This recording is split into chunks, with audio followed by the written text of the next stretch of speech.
Big news in the fight against the virus today. Health officials have given the green light to a new testing technology which could be a game changer for thousands of businesses struggling to keep their doors open.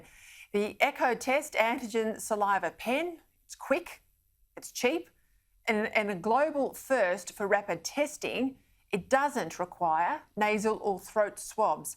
Andrew Lloyd from Peta Diagnostics is behind the Ecotest pen here in Australia. He joins me now from Melbourne.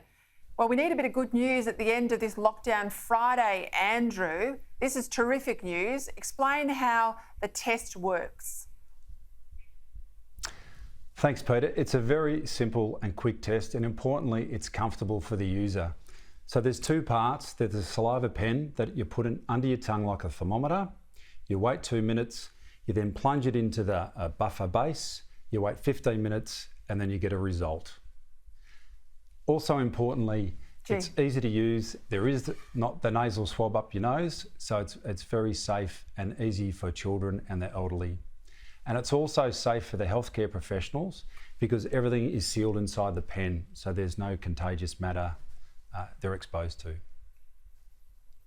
And I presume it also means for the efficiency or efficacy of the test, the easier it is for the person to self-administer, the more accurate the result. Give us a sense of what the result accuracy is from the pen compared to the standard PCR test.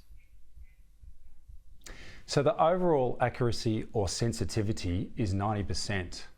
But the interesting part is if a patient gets COVID, then the virus grows in them. And as the viral load grows, at about day 3, 4 and onwards, you become contagious. And the rapid saliva pen actually is close to 100% during this period. But overall, it's a 90% accuracy. But overseas use and the protocols they use it every 2 to 3 days. And that's how you cover off the gap between the 90% and 100. And so what sort of settings would we see it used in? Is it used by businesses where everyone feels okay, but they're worried about being sort of a spreader event because of their contact with people? Is that where you'd see it rolled out? So it can be used in a lot of settings and sectors and industries, but one of the main ones for business that I believe in is that it can screen workers before they come on site. So it just gives a quick opportunity in a 15-minute test that's very easy, no nasal swabs, just test if your workers are COVID positive, and then they can get on, the business get on with their operation.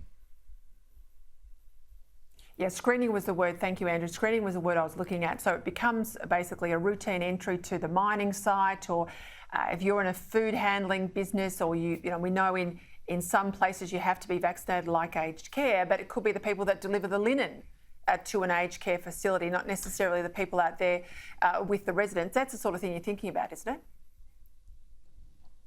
Yeah, I think particularly in the subcontractor space where it's difficult to always track and trace those people, again, I think it's a very easy, cheap test. It's not invasive, and it just gives you that extra layer of protection in the fight that we're all trying to win against COVID.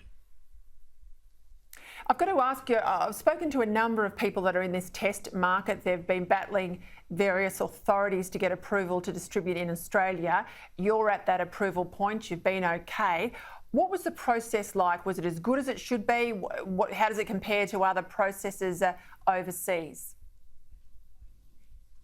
So, look, being a pharmacist, I understand the importance and the rigour behind the TGA. And yes, they did put us through the ringer, but I think for good reason. These devices need to stack up for what they say they're going to do. So we had to provide a lot of information, and we had to go back again with further information as the different variants came into play, and we were able to cover that off. And to be honest, overall, it was rigorous, but they were very supportive.